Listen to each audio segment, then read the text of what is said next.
muntina ulenau lagawa dangcha jing ai lo lagawa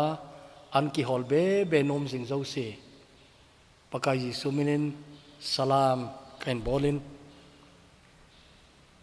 tune thupi di ohile sam number khatna chang thumakhun ipi muwam iti aile tui longjing panga thing kitu ailo ake ham aphat cha aga sojing ana jong voi ngai lo tia kona khun ta sancha hingjing hin khu ti tunin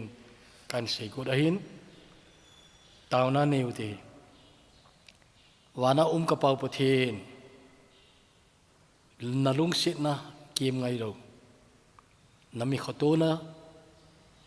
be ngai lo zala tunin na thu hing phung do thein lai dinga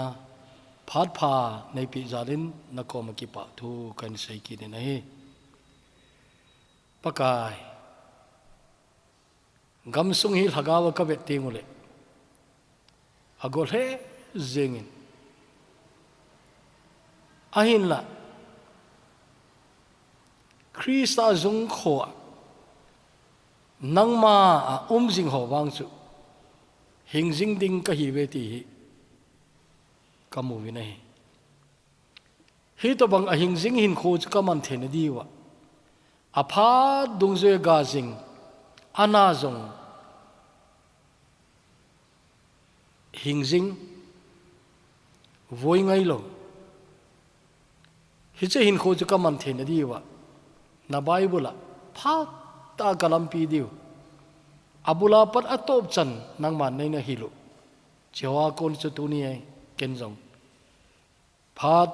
saulo sunga ka phun do thei di chan chani pakai nai nei ki thu pi dingin angai zo se jong phat thei bo dingin kangai jinglai ka komwa thu se dingin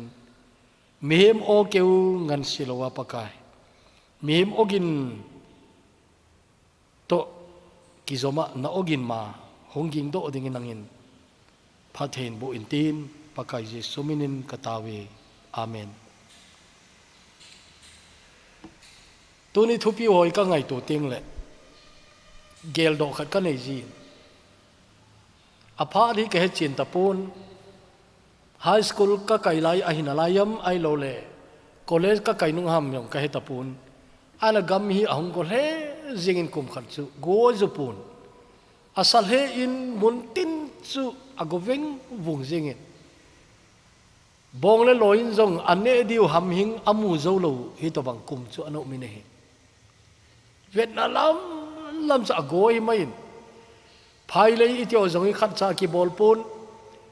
teng le changkong chu ham hing ki ti jong chu mu zo de tapun ahin la kei ka umna kholui akona chu khuga valley tui tha kiti khuga wadung khu iga vet suaile khuga wadung dunga khu thing hing ta ta akimu kidang ta abange aiwan iga na ya iga ven aile lui panga ke ai ven heche thing chu hui sum thing akiti chechu tui panga bo ke ai ibija chechu hi panga chu hing ham akim avel zo se agot laya iti aile ama chun heche wadung chu atui jong kang tai jong le heche anoi lang lei khu anoi lang khu nele song si iti o ki hal hi ding in ten che noi lang chu tui jing tho tho ai je chun heche thing ho chun azung chu a kho su waile eda chu tui chu aki chob do wa cha chu akung langa chu supply hoi ta tanglo api jalu chun heche thing chu hing jing ai chechu sam number 1 kasima kasei go teng le chechu to kalunga hum khom ji hi tuni chechu sei do kini phat kamu jing ka ki pa in ai tuni hin a hing jing ta san cha hin khoti ka sei na dinga hin amasan question khat question masa ki dongutin he je question neu chi ipiam itile tua nang ma ta sana hin khoi na Christian life hi na vet ting le nalung hainam ani na chun pathil hagawin aphalo na her sa ho chu na da ha zinga kisu theng jing na hi na teng le na lung mong am tulai na lung mongam hagawa teng le pakaya ki pa thanom zinga na hi na chobana chun apha cha gasu jing ta sanchana hi hinam tiain teng le kita ta pakai zui jing na him nothing pel na ki put jing hina ai lo le thing pel jong ki put talowa anom lam nazot hitam tioina choi amasan ki kholutin tele tulaya dinmun lungdon ta kamu chu che Christian ikiti wangun tam ta hi ipiha ki chadi gar phat phale pathin ga nai je deep chana ipiham khat ling ki ho thu ha gal thu ha kiel thu ha ai lo tu tua coronavirus kiti hi sepi he cho hoi a teng le pathin ga nai je khuti mai maya pathin yo khat ai dem ti ngai tu angai teng le che sanga kho zo ho chu i pi thilung so jong le hagawa ki ngai to theita mong lo dinga chon sir suwa lu den ta apodo theidinga ki gel talo por jong ko talo abang khat chu pap sit na su alut du am da su alut negu chagu su alut ai lo le zon thanu le su alut zulum sanum su alut chi a chu it tabang thil su jong le cho chun ipiha al hagawin kho chu tong khata mong lo he che su atang den chu mi iza tu lai ti ngai tu le chun hi banga hi lungdon al hul wanga hi ipiha hagaw ki gel mong lo ti tam ta aki umini achunga ka sei chu them khari sei belen ipiham khat thil so khat omai le pathin hin ko zep ai lo le hin nai zep aba chom lo ka le lungmong ki jing tam ta umuna hi ken hitin ka ti zin lockdown ong ki phone hi mars hake nunglam chong hi in chong ki phone ti la coronavirus ong ki sei til silonga doctor kanung thilai ki ti chu idi mu cha hi chuna chelai chun hagawa jong i chan ham khaju lungkon hung ki hong abangi chelai chun pathin do ki sei jole angai ding chu ni dang sang atamai awa tuai ka venai le pathin du jong hol ki talo aje chu lungmong ki ta na lungmong ki ta ahong ki tam pan ki ta nei IPL tuni subject di che hi puin hi to bang zen zun la a he nang hagawa hingjing nai na hagawa hingjing te chu EP din muna umom te tuni ingai to diu kanomin ama sapenin hagawa hingta pathin cha te athi sa kuna ei hin sa wa hin เอเฟเซียบุงนี่จางขนาดจุนน่าเวนไว้เลยเฮ้ยเจ้าอธิษฐานจูหินสักกินไว้หูดังโตหูปะทีนักกิบาลงนะจูหูดังเฮ้ยตาอามาหัวอากิหิลนาคุมินพัตตาอาจุยายเล่มิพัตตาฮิตเฮทโว้ยอาว่าจะจุนสูจานาวังจูเปโลเวพัตตากิติวังกิติจงเล่นัสสูจาตามติเลจินไอเดียในโลดีอีพียมน่าเสียน้ำอีพียมในดอกอติเดียวจ้ะนะโอ้โหเฮียเลยทิวเต้ปัจจุบันเขาอีจุนปัจจุบันว่าดีก็บอลไปจุอีพียมติเลมีพะโลมีพาหิสะไม่อหิปอยน์อาทิสุหิงอาทิสุหิง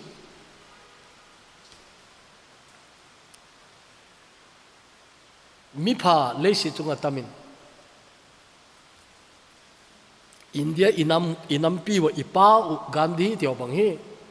มีพาวางหิจุกันดีกิติฟิล์มองกิบอลติไลจุนซินีมาฮอลบอกว่ากิเวทเฮียจุนละจะไลจุซินีมาฮอลกิติปัทเทียนใจหน่วยกิลุตตะมองละเวโซตานุงินอีเวเซียกับไบเบิลซิมบานซิมากะกะเลทีวีเอ็นอันซิมกิบอลจูตาริกฮิซาดจานนียกิจมิน National Television ทีจูดูดาร์สันตะบัง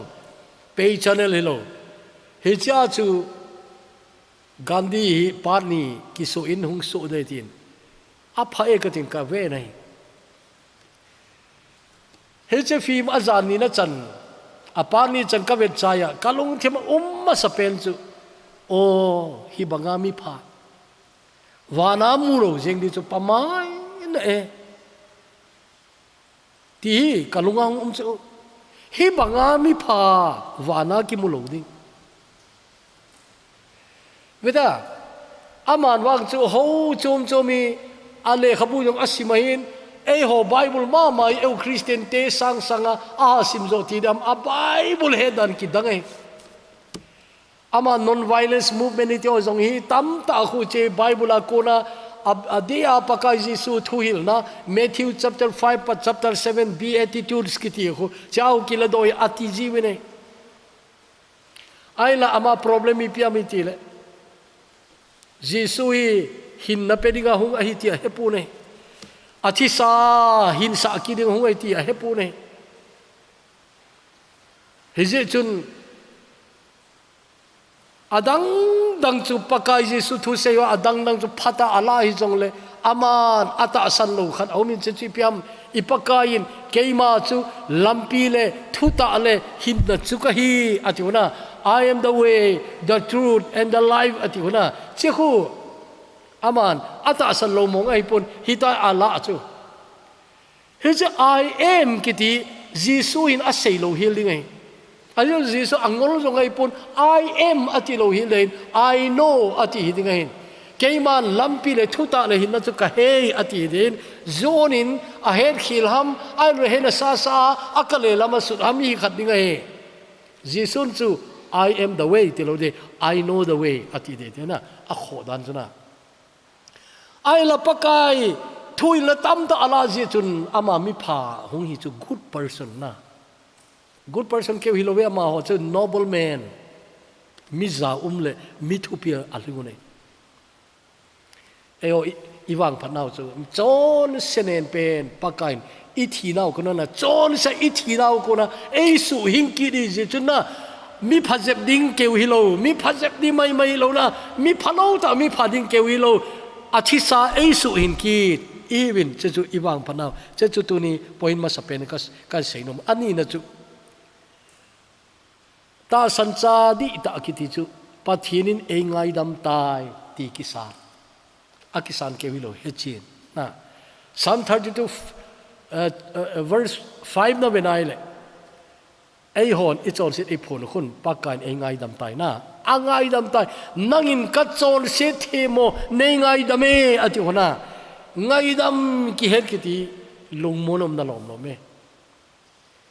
เป็นธรรมสังามิเจ้าสินอบุยปีเป็นอาจารย์สิเดจุนะไอ้ว่าเพียงท่าเจ้าสินเหตุปากกายเองไงดำตาอาจจะเกินกับพงอินนะกับพงอินที่จู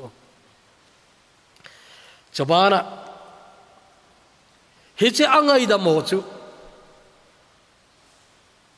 ลำปีทัก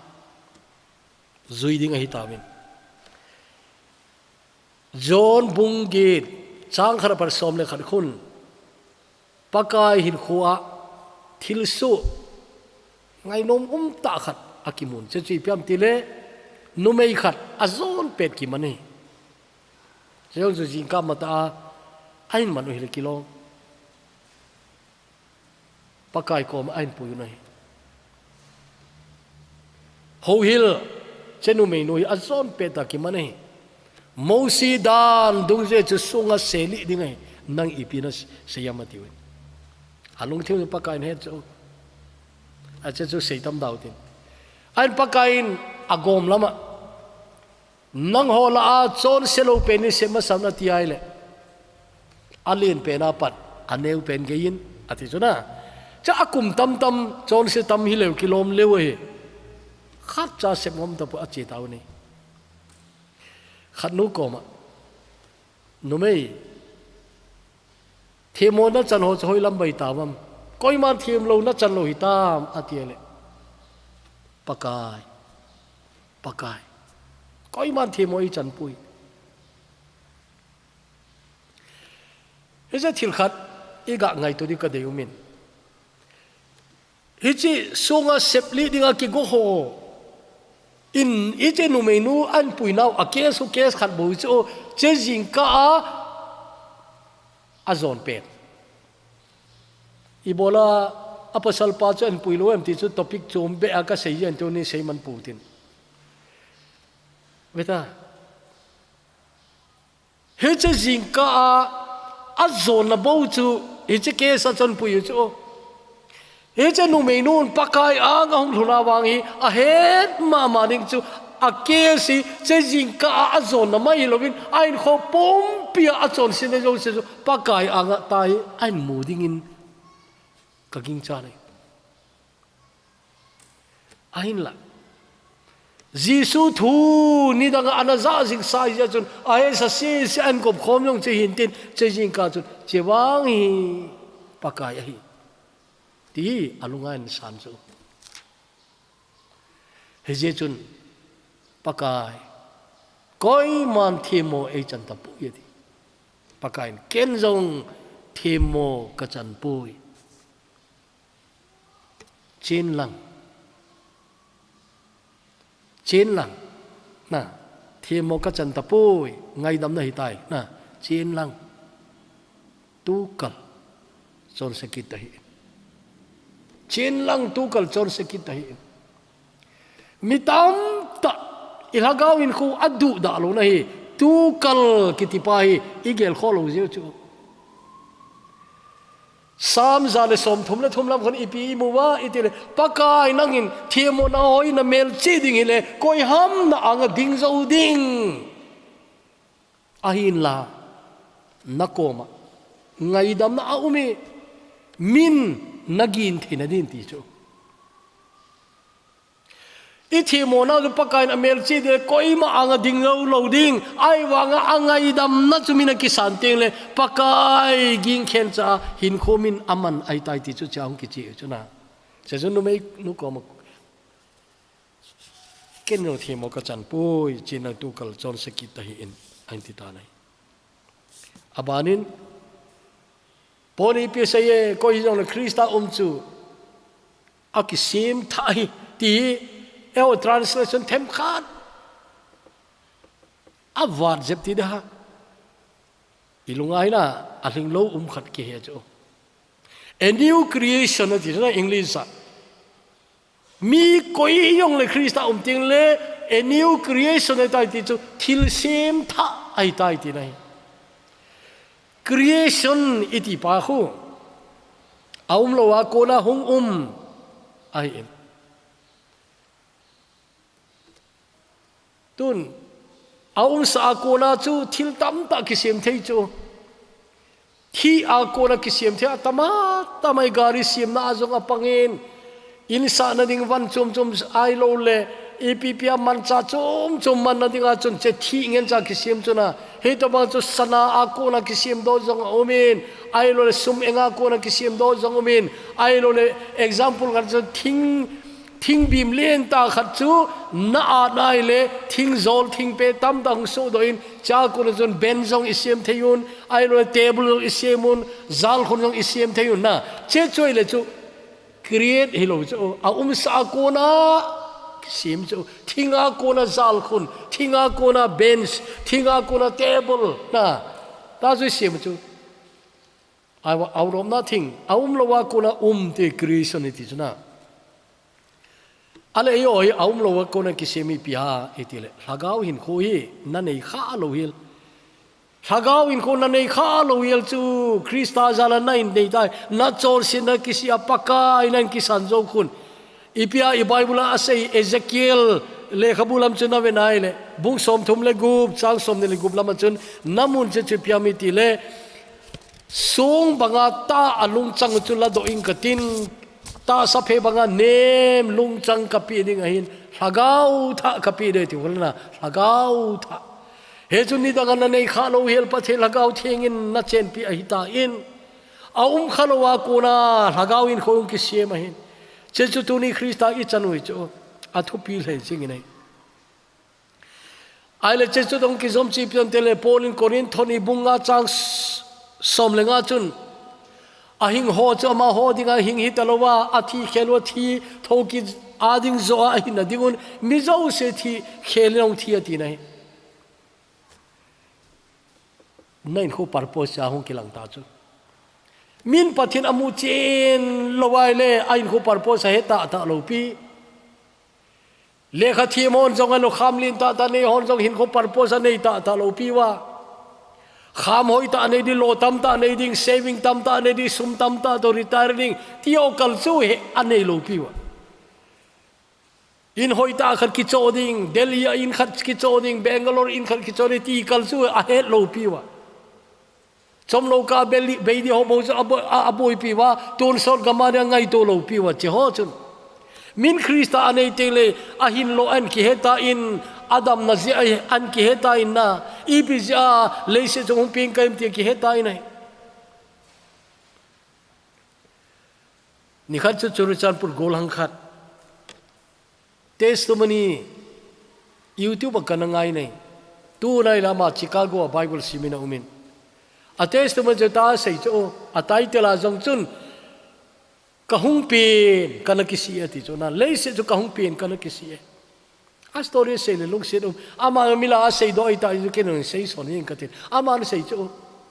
kaung khan do ti lai ha sa ka sa pen chu min napa koi ham ati win ken pa ka het lo hin koi ham ka pa ka he lo ti chu min nanu koi ham ati di chu ka ti zai na je chi pam del kan nu chu mila a sei do di ga nom lo ti chu na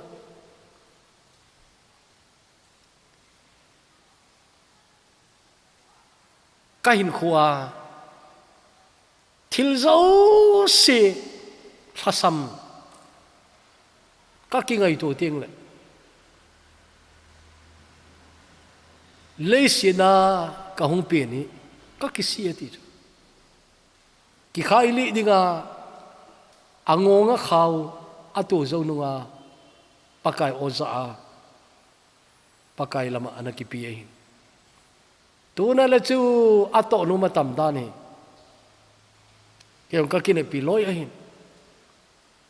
tu ni we se chicago bible seminar umine leisina ka hung pen ka kisi ati chu nang no nahi mai the ain khu anakila azeng suicide na bowling to bang hi akisi hi mai lo di ahung pen nu kisi leisina ka hin lo umpui ka hung pen lo umpui ati uchana atuni golang isei pa apin jong kisi pa tunin ka hin khu hi aman ta sei chu ka in khuwa ka hin pi ding ka pin na ji tun ka hetai ati jana tun ka hetai ti ne igama khang tha la ka kine piloi a hi nai Jesu ti hitin dal ha tautin ta sancha hingjingin asu milo ding chu teng asu mil ngai lo chu John in IPSA John lekha thot masa bungli changli na benai le vanoya sanga nangma chu ali a har zone ati zona alien join a har joy ati zona hezi a har zo nei kai ti na ke le se chungai ki cha di loi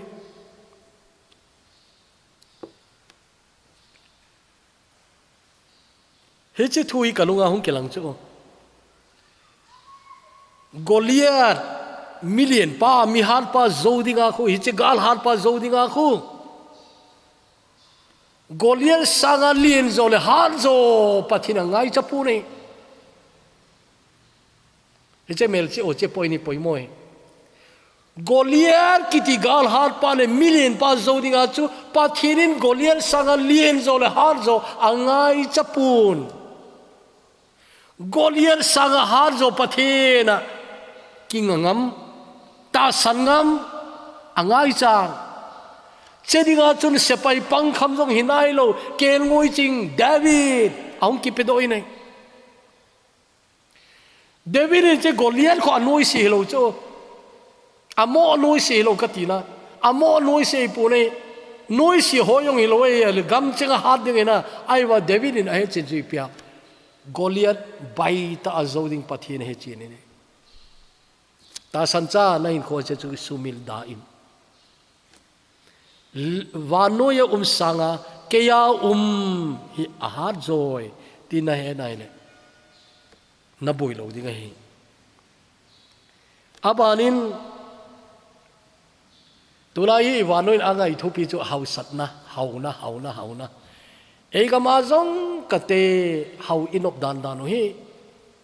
mel selewa haula i holwe negu chagu bol ho jo unlimit lo ngai lu na jong lo hausa loi khatwang khotsaga ani i macha api do lo ama bona changjing ki to yo hausa jong umi athunei nei tula athunei nei ang sunga hoi lut mai wi vanoya mi haula che ho ki simphalo di jong le ei ma kham ta hauna idelun a hau mong e ti thei jong ium ta nei an vanoya chu tunai cha chun India te a hau pen pa Mukesh Ambani vanoi le sin jong top 7 aung hi ta nei a top pen pa wang kha e kate tu chung boina la ai ama hung hau do kin lai Jeff Bezos kitina Amazon hello chu talo hi e ho chu chapang ki sanin Amazon na order ki holo tai phone na al ka sinum si pya a hau ta ki ti oi to billionaire lai ki hol lo mai thi kena hau ta ka ti o chu alung lai ho a chan chu alung lai ho a hau pe ni chu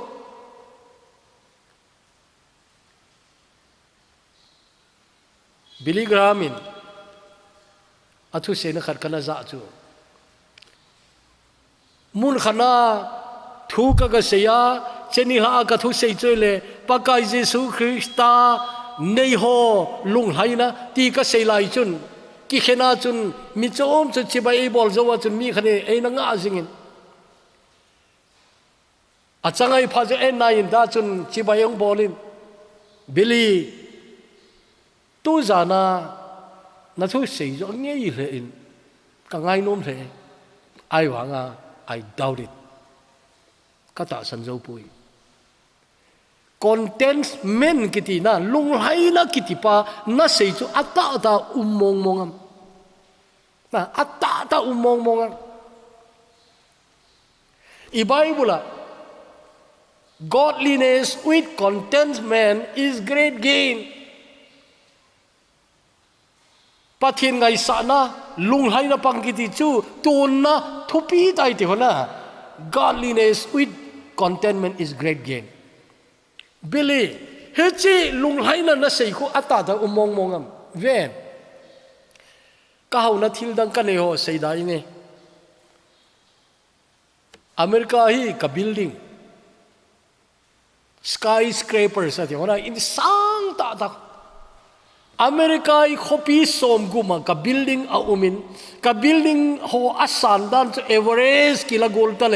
เอเวอเรจินกิลาตะเลกับบิลดิ้งขัดจูสองสมกุบกุมาสังเงินเจ้าจูบิลดิ้งสมกุบกันเองกะกงขอมที่สองสังทุ่มเลจักุบที่ไหนจุล่ะ60 into 60สังทุ่มเลจักุบนะa building se se chu ta ki zom to le sang dan sang thum le zagup ti nai chu bili che chu kan ai wanga tu zanan la sei lung hai na ki ti hu ken kan ei poi ti chu che ka za za o ke ka lunga chu i pi ha ti le mi hau vai cha ho hi bo chu ka ti chu mi hau vai cha ho la pang chu i to ban hau zong la chin na dei khop nai lo wa na dei be na lai le a vai cha nei tho thoi ki ti chu dan chuมีเอาขัดคุยสนานาดอกขัดจุกันจะขานัยอิจาร์กินไอเบลนั่งลงไฮเดมที่อดนุเลอังกฤษอดนบุญจุ just a little more อธินัย just a little more เทมขัดกินไอเบลอะไรเลยนะเฮ้ยจะเทมขัดอิจาร์ไอเดมตัวนี้มันนิปุริจงเวต้าอีดูอามนาวอีปับเสนาวทุนไอตาที่อจงหินเอาว่านาวเงินเทเลี้ยงไว้กิที่อขามที่จงหิอามันเบียบอลนุ่มเลยจ้ะเอ็ดเวิร์ติสเมนต์กีบอลปูเลยมีอิจารามกันหาวนั่นที่จะฮิกินไอ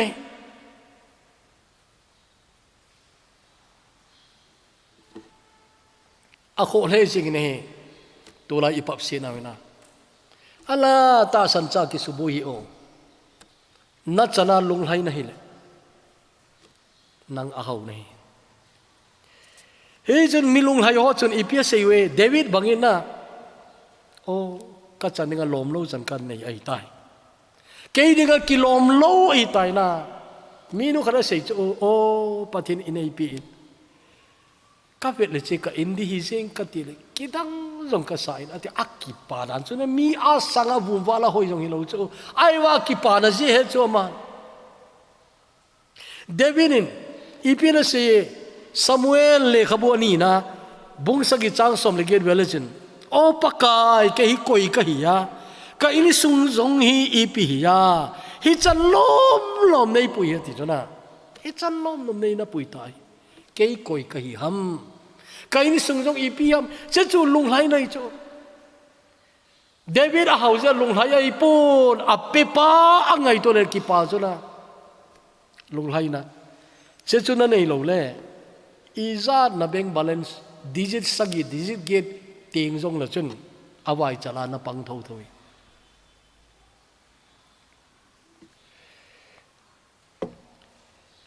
อาบานเวลติงตาสันจ้าหิงซิงกิติจูอีพิจาหิงซิงฮัมอิติลอับุลาอิสยูขุกาวดุงปังหุยซุมปังจูคริสต์อาจุงโคนะปอนินโคลสา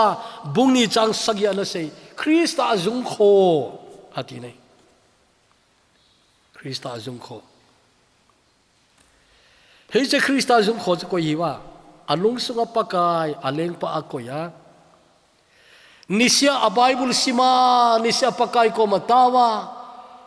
ปากายทางวานาลาเตโอสัจิงเทียปากายตัวกิวพานไปเจ้าสิงเตหอจูเจ้าหอจูคริสต์จุงโคทุกหอยไปเลยตัวไลไบเบิลเวลตามสิมตีอากิทางเลจิงกิปาปิจงอมุนอาบังขัดวางยาบังขัดเดนตาสันกิดปูวินนิงาไบเบิลที่กิสิมhamเตียลุงดงจะลอยจังอมุนลอยขันเลกสิมใจตีวินอาไบเบิลสิมใจตามยงจะอภัยอินคุณอากาสุดใจยงจะอภัยไอวางินคริสต์จุงโคนันนามันหินามตีตัวนี้กุยสนิกิดไงคริสต์จุงนักโคนานามันหินามอาบังคดีไบเบิลสิมตามีเองกิส่วนปีขาดิวจุดที่จัดอุมกีได้ vel som thum kasime vel som nga kasime ti athupi pen jong jong hi pontin athupi lo cha hi poi athupi thawe ai wanga thupi pen chu na bible sim jing na taw jing ho chu krista jung khona na man hina loi khali vel lung dong ki chu taw khom na pang jing ai wa in sung hung lu nai le ahan sema ma jing ti jong umine minu khat wang chu minei zo ta ai je chun na tong jong tam ta agoi ji ai ane nilhum ke ya hu taw teng le ana tong hon no ma sa ji wi nai aje chu cheni chu le apinu han se chu aza lo wei je chun ai wanga apinu win phar ong ai nei teng le chu ana to nau chu khut chala ta hen ko le ata chu hung han ji le ana tong ho chu kitcha ta koi ji chu deep ki dop dop ma koi ji chu na chu ka vet le o taw jing jing hingal ai wa krista jung khona mang lo ti nai lo he lo dam peta he che nu me ataw jing no chu agasu de chu ipia nun nem na ai lo le ki ngai nem na ki neu sa na ti o chai ga do le phadi ya na ai wa nga hau na lam chu ha vet zo hin tin ai na ni si a ni khana minu ni khana zani po zani le som nga po api ho mai chu ta hi mi bola jong abol ji lo ta chu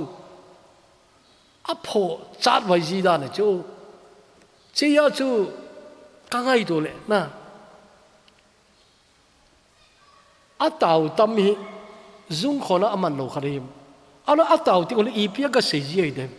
ipi mong ga sei ji de pathen ko ma ipi mong ga taw ji de he chun I taw na hi zung khona imanoi le in kho cha khel te de sapten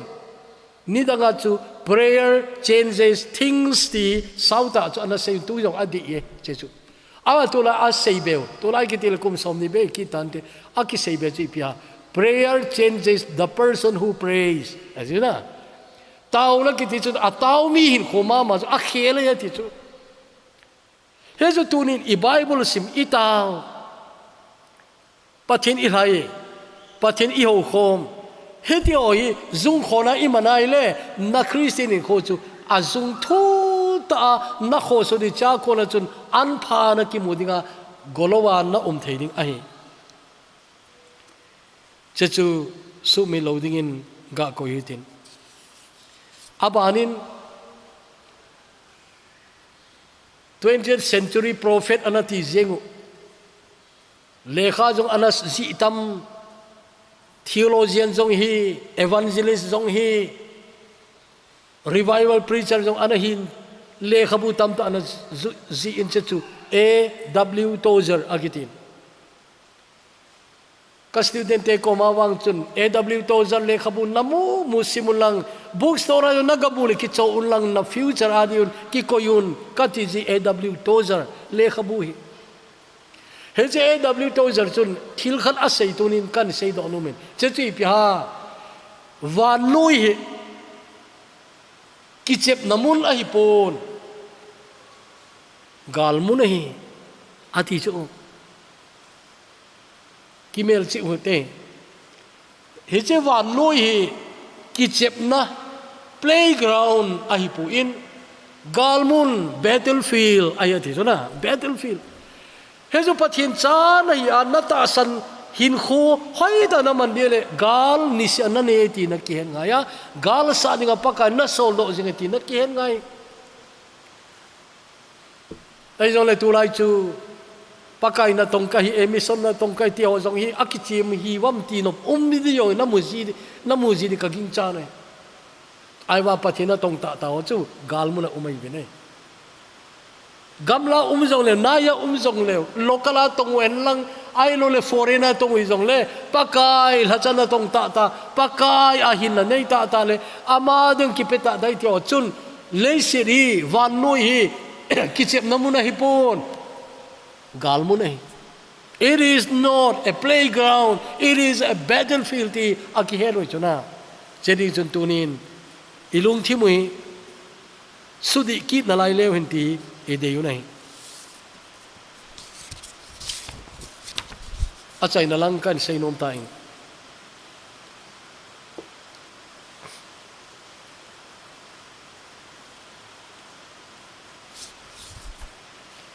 hita ya China hi kasurin siminge ahing jing ta san cha kiti chu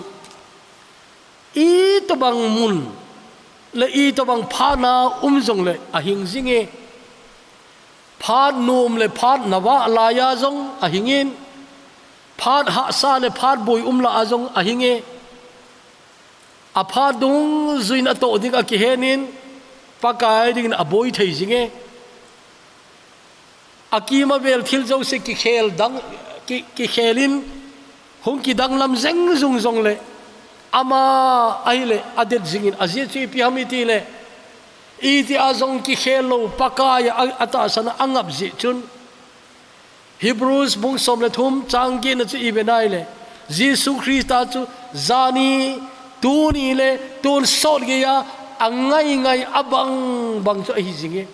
ati nei hi cha chu kingai na song pi pakai ai chun na kim vel boil he jong le nang de ta na din ding ai a chai na chun pakai jegote ipakai ni ipse nang ho ke ya jimun ke nang ho aka bangin nang na ke ya jimun atina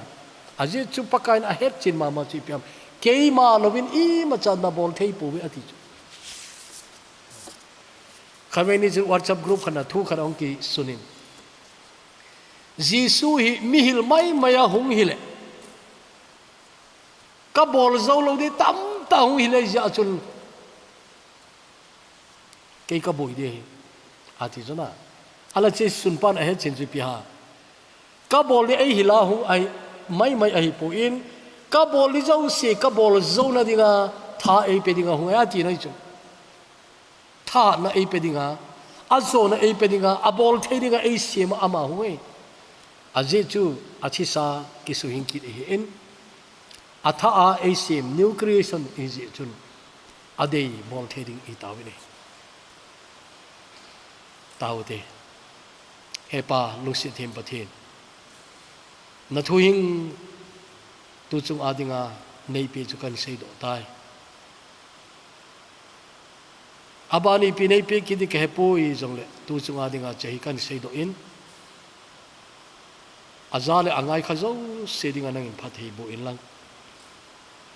hichi message hin ta sancha izat ham khat